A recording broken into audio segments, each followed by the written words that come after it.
कल्पना कीजिए, नासा के एक शांत कमरे में अचानक एक सिग्नल गूंजता है।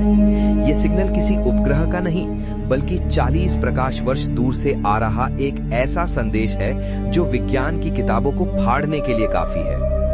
क्या होगा अगर मैं आपसे कहूं कि ब्रह्मांड के उस अनंत अंधेरे में एक और पृथ्वी मिली है, बिल्कुल हमारे जैसी, नीला आसमान, बहता पानी और गहरी हरियाली। लेकिन असली सनसनी ये नहीं है। सनसनी ये है कि वहां से कोई हमें देख रहा है, कोई हमारा इंतजार कर रहा है। क्या ये हमारी नई शुरुआत है या ये ब्रह्मांड का बिछाया हुआ सबसे बड़ा जाल? आज हम इंसानियत की सबसे बड़ी खोज के उस सच को उजागर करेंगे जिसे सुनकर शायद आप आज रात सो न पाएं। ब्रह्मांड की विशालता का अंदाजा लगाना एक साधारण मानव मस्तिष्क के लिए लगभग असंभव है।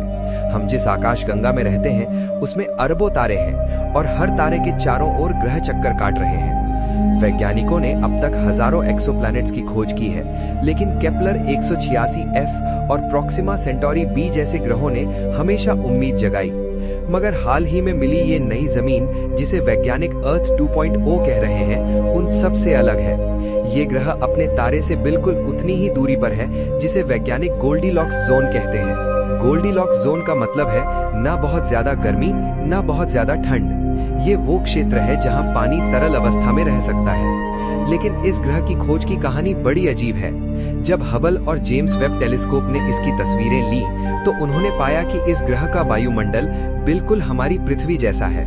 ऑक्सीजन, नाइट्रोजन और कार्बन डाइऑक्साइड का वही संतुलन जो जीवन के लिए अनिवार्य है। लेकिन जैसे ही वैज्ञानिकों ने इसके स्पेक्ट्रम का विश्लेषण किया, उन्हें कुछ ऐसा मिला जिसने पूरी दुनिया के वैज्ञानिकों के माथे पर पसीना ला दिया। उन्हें वहां क्लोरोफ्लोरोकार्बन्स के निशान मिले। ये वो गैसें हैं जो प्राकृतिक रूप से पैदा नहीं होती। इन्हें केवल एक उन्नत सभ्यता ही बना सकती है। इसका मतलब साफ था कि वहां कोई है और वो तकनीकी रूप से हमसे भी आगे हो सकता है। इतिहास में हमने वाव सिग्नल के बारे में सुना था, जो 1977 में मिला था, लेकिन इस बार का सिग्नल अलग था। ये एक गणितीय पैटर्न था। ब्रह्मांड की भाषा गणित है। ये सिग्नल प्राइम नंबर्स की एक श्रृंखला थी। वैज्ञानिकों ने जब इसे डिकोड किया तो उन्हें एक नक्शा मिला। ये नक्शा किसी और का नहीं, बल्कि हमारे अपने सौर मंडल का था। इसका मतलब था कि उस ग्रह पर रहने वाली सभ्यता को पता है कि हम यहाँ हैं। वे हजारों सालों से हमें देख रहे हैं।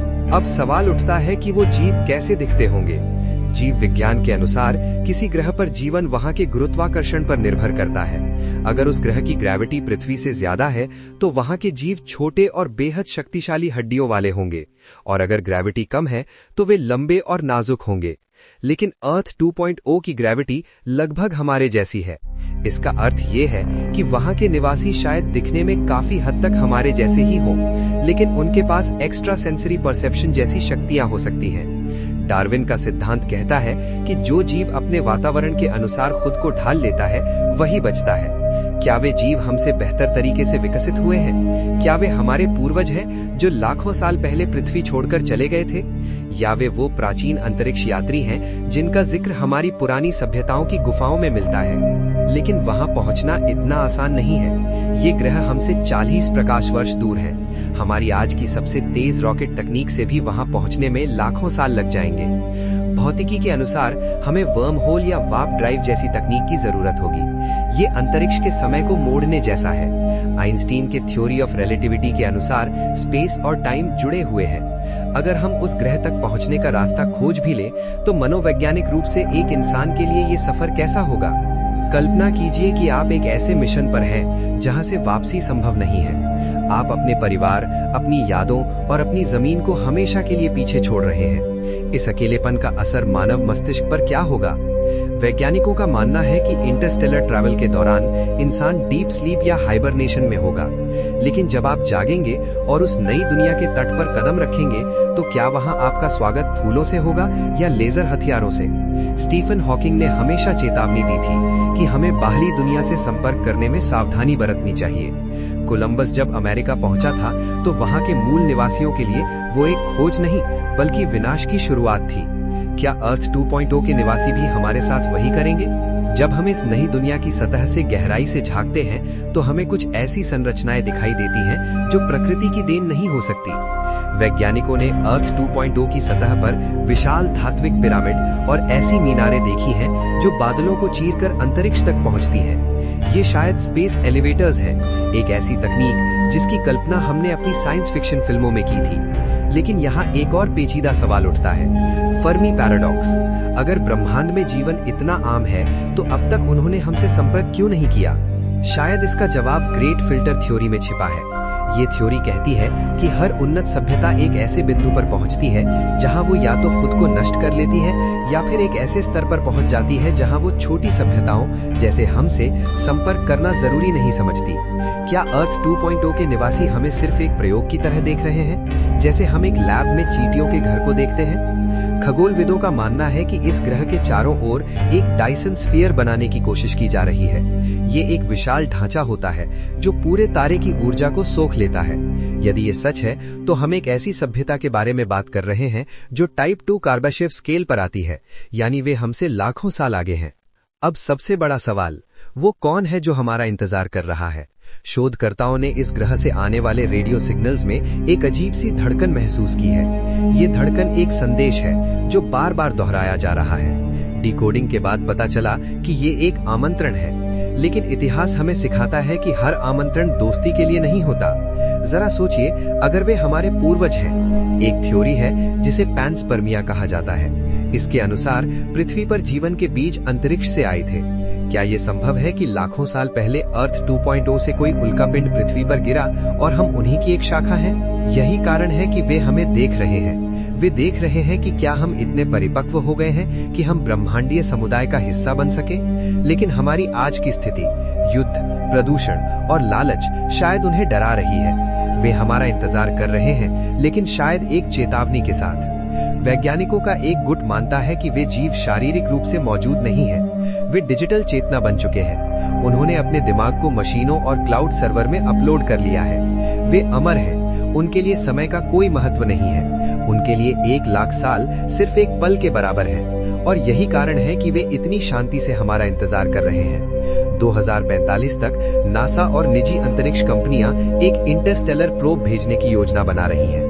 ये प्रोब प्रकाश की गति के 20% हिस्से पर चलेगा। इसे वहां पहुंचने में 200 साल लग जाएंगे। इसका मतलब है कि जो लोग इस मिशन को धरती से भेजेंगे, वे इसका परिणाम देखने के लिए जिंदा नहीं रहेंगे। ये इंसानियत का सबसे बड़ा बलिदान होगा। हम एक ऐसी दुनिया की खोज में निकल रहे हैं जहां का पर्यावरण हमारे लिए अनुकूल तो है, लेकिन वहां के सूक्ष्म जीव हमारे लिए जानलेवा हो सकते हैं। जैविक युद्ध के विशेषज्ञ चेतावनी देते हैं कि एक अलग ग्रह का एक छोटा सा वायरस भी पूरी मानव जाति को खत्म कर सकता है। लेकिन जिज्ञासा हमारे डीएनए में है। हम रुकना नहीं चाहते। हम उस आवाज की ओर खिंचे चले जा रहे हैं जो 40 प्रकाश वर्ष दूर से हमें पुकार रही है। क्या हम वहां पहुंचकर अपनी नई बस्ती बसाएंगे? क्या हम अंतर तारकीय प्रजाति बन पाएंगे? या फिर हम वहां पहुंचकर ये पाएंगे कि हम वहां अकेले नहीं हैं और हमें वापस आने की अनुमति भी नहीं दी जाएगी? सदियों के लंबे सफर के बाद जब हमारा यान अर्थ 2.0 की कक्षा में प्रवेश करेगा तो वो मंजर वैसा नहीं होगा जैसा हमने सोचा था। कोई हमला नहीं होगा, कोई लेजर बीम नहीं चलेगी। इसके बजाय एक भारी सन्नाटा होगा। जब पहला मानव कदम उस बैंगनी मिट्टी पर पड़ेगा तो हवा में एक कंपन महसूस होगा। वैज्ञानिकों का मानना है कि वहां के निवासी शारीरिक रूप से हमारे सामने नहीं आएंगे। वे टेलीपैथी या न्यूरल इंटरफेस के जरिए सीधे हमारे मस्तिष्क से संवाद करेंगे। जैसे ही हमारे अंतरिक्ष यात्री वहां के विशाल पिरामिडों के करीब पहुंचेंगे, वे देखेंगे कि उन पिरामिडों पर कुछ लिखा है। वो कोई एलियन भाषा नहीं, बल्कि पृथ्वी की प्राचीन भाषाएं होंगी, संस्कृत, सुमेरियन और मिस्त्री लिपि। ये खोज रोंगटे खड़े कर देने वाली होगी। क्या इसका मतलब ये है कि वे हमसे अलग नहीं हैं? क्या हम उन्हीं की एक भूली हुई कॉलोनी है जिसे उन्होंने हजारों साल पहले पृथ्वी पर बीज के रूप में बोया था? वे हमारा इंतजार किसी दुश्मन की तरह नहीं, बल्कि एक माता पिता की तरह कर रहे हैं जो अपने बच्चे के बड़े होने और घर वापस आने का इंतजार करते हैं। लेकिन इस पुनर्मिलन की कीमत क्या होगी? क्या हमें अपनी पृथ्वी की पहचान को हमेशा के लिए मिटाना होगा? लेकिन यहाँ एक खौफनाक मोड़ आता है। अगर वे हमारा इंतजार कर रहे हैं तो उन्होंने हमें बचाया क्यों नहीं? जब पृथ्वी पर महामारियां आईं, जब विश्व युद्ध हुए, जब हम विनाश के कनार पर थे, तब वे खामोश क्यों थे? इसका जवाब प्राइम डायरेक्टिव के सिद्धांत में हो सकता है। एक उन्नत सभ्यता कभी भी एक विकासशील सभ्यता के प्राकृतिक विकास में हस्तक्षेप नहीं करती। वे चाहते थे कि हम खुद अपने पैरों पर खड़े हों, खुद अंतरिक्ष की गहराइयों को नापना सीखें। लेकिन अब जब हम वहां पहुंच चुके हैं, तो वे हमें एक चुनाव देंगे। या तो हम अपनी पुरानी पृथ्वी की आदतों, लालच, युद्ध और सीमाओं को पीछे छोड़ दें और इस नई मल्टी प्लैनेटरी सभ्यता का हिस्सा बने, या फिर हमें वापस भेज दिया जाएगा, जहां हम अपनी ही गलतियों से नष्ट हो जाएंगे। ये सिर्फ एक नए ग्रह की खोज नहीं, बल्कि मानवता का अंतिम परीक्षण है। अर्थ 2.0 कोई स्वर्ग नहीं, बल्कि एक दर्पण है जो हमें दिखाता है कि हम क्या बन सकते थे और हमने क्या खो दिया है। तो क्या सही में वैज्ञानिकों ने एक नई पृथ्वी खोज ली है? हाँ। क्या वहाँ कोई हमारा इंतजार कर रहा है? शायद हाँ, लेकिन वो कोई हमसे अलग नहीं, बल्कि हमारा ही एक उन्नत रूप हो सकता है। ब्रह्मांड इतना विशाल है कि हम उसमें एक धूल के कण के बराबर भी नहीं है, फिर भी हम उस अनंत अंधेरे में रोशनी की तलाश कर रहे हैं। जिस दिन हम अर्थ 2.0 पर कदम रखेंगे, वो दिन मानव इतिहास का आखिरी दिन और ब्रह्मांडीय मानव के इतिहास का पहला दिन होगा। अब सवाल आप पर है, अगर आपको मौका मिले